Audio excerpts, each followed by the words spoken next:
મૃત્યુ પછી મુંડન કેમ? 99% લોકોને નથી ખબર. મુંડન ન કરવાથી શું થાય? જાણો હજારો વર્ષ જૂની પરંપરાનું રહસ્ય. જો હું તમને કહું કે પરિવારમાં કોઈના મૃત્યુ પછી માથું મુંડન કરવાની પરંપરા માત્ર એક ધાર્મિક વિધિ નથી, પરંતુ તેની પાછળ એવું રહસ્ય છુપાયેલું છે જે આજે પણ 99% લોકો નથી જાણતા. તો શું તમે માનશો? શું ખરેખર વાળ અને આત્મા વચ્ચે કોઈ સંબંધ છે? શું મુંડન કરવાથી મૃતકની આત્માને શાંતિ મળે છે, કે પછી તેની પાછળ કોઈ વૈજ્ઞાનિક કારણ પણ છે? આજે આપણે જાણીશું એક એવી પરંપરાનું રહસ્ય જે હજારો વર્ષોથી ચાલી આવી છે, પણ તેનું સાચું કારણ બહુ ઓછા લોકોને ખબર છે.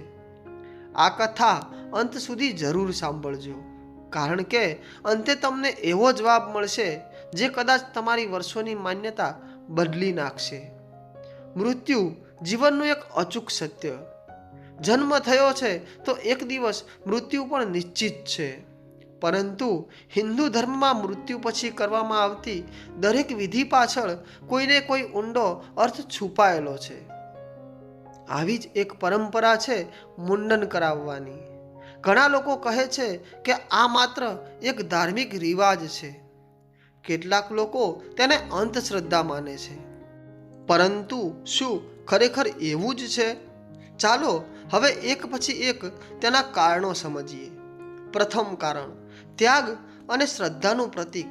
જ્યારે પરિવારનો કોઈ સભ્ય આ દુનિયા છોડીને જાય છે, ત્યારે તેના પ્રત્યેનો પ્રેમ શબ્દોમાં વ્યક્ત કરવો શક્ય નથી. એટલા માટે આપણા ઋષિ મુનિઓએ એવી પરંપરા બનાવી કે પરિવારના મુખ્ય સભ્ય પોતાના વાળનું બલિદાન આપે. વાળ માણસના સૌંદર્ય અને અહંકારનું પ્રતીક માનવામાં આવે છે. માથું મુંડન કરવાનો અર્થ એવો થાય છે કે આ દુનિયાના શણગાર કરતાં પણ અમારા માટે તમે વધારે પ્રિય હતા. તમારા વિયોગમાં અમે આપણા અહંકારનો પણ ત્યાગ કરીએ છીએ. આ રીતે મૃતક પ્રત્યે અંતિમ આદર વ્યક્ત કરવામાં આવે છે. બીજું કારણ, શુદ્ધિ અને સ્વાસ્થ્ય.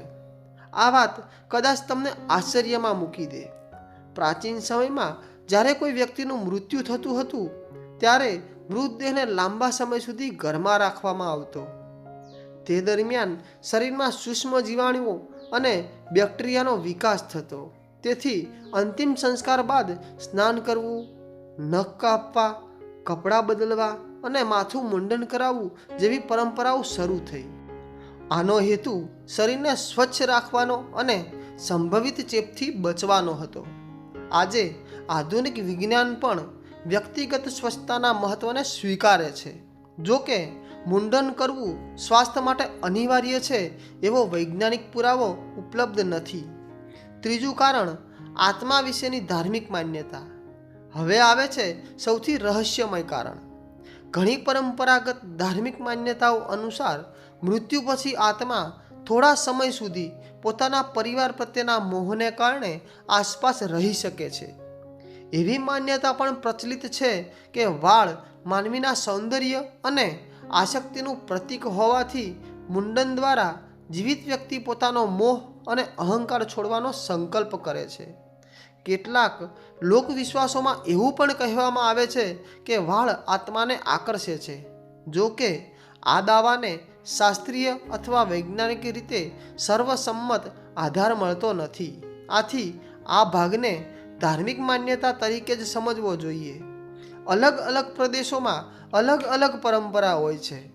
ભારતના દરેક પ્રદેશમાં નિયમો એક સરખા નથી. ક્યાંક પરિવારના બધા પુરુષો મુંડન કરાવે છે, ક્યાંક માત્ર મોટો પુત્ર, તો ક્યાંક માત્ર તે વ્યક્તિ જે અગ્નિદાહ આપે છે. આ પરંપરાઓ સ્થાનિક રિવાજો અને કુટુંબની માન્યતાઓ પ્રમાણે બદલાય છે. અંતિમ સત્ય શું છે? તો શું મુંડન ફરજિયાત છે? હિન્દુ ધર્મમાં અનેક પરંપરાઓ છે, પરંતુ તમામ જગ્યાએ એક સરખા નિયમો નથી. મુંડનનું મૂળ મહત્વ શું છે?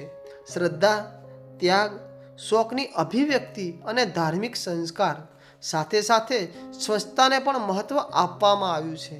આથી મુંડન પાછળ માત્ર એક કારણ નથી, પરંતુ ધાર્મિક, સાંસ્કૃતિક અને ઐતિહાસિક કારણોનું સંયોજન છે. આજે તમે જાણ્યું કે મૃત્યુ પછી મુંડન કરવાની પરંપરા પાછળ અનેક અર્થો જોડાયેલા છે. કેટલીક બાબતો શાસ્ત્રીય માન્યતાઓ પર આધારિત છે, કેટલીક લોક પરંપરાઓ પર અને કેટલીક સ્વચ્છતાની દ્રષ્ટિએ સમજાય છે. જો તમને આવી જ રહસ્યમય, ધર્મ અને ઇતિહાસ સાથે જોડાયેલી ઘટનાઓ જાણવી ગમતી હોય તો આવી વધુ કથાઓ માટે અમારી સાથે જોડાયેલા રહો. ઉપરની કથામાં ધાર્મિક માન્યતાઓ, લોક પરંપરાઓ અને ઐતિહાસિક સમજણનો સમાવેશ કરવામાં આવ્યો છે.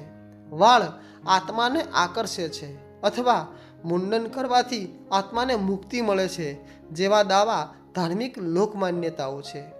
જો આ વિડીયો ગમ્યો હોય તો લાઈક કરો, શેર કરો અને આવી જ રહસ્યમય અને જ્ઞાનવર્ધક કથાઓ માટે અમારી ચેનલને સબસ્ક્રાઈબ કરવાનું ભૂલશો નહીં. રાધે રાધે.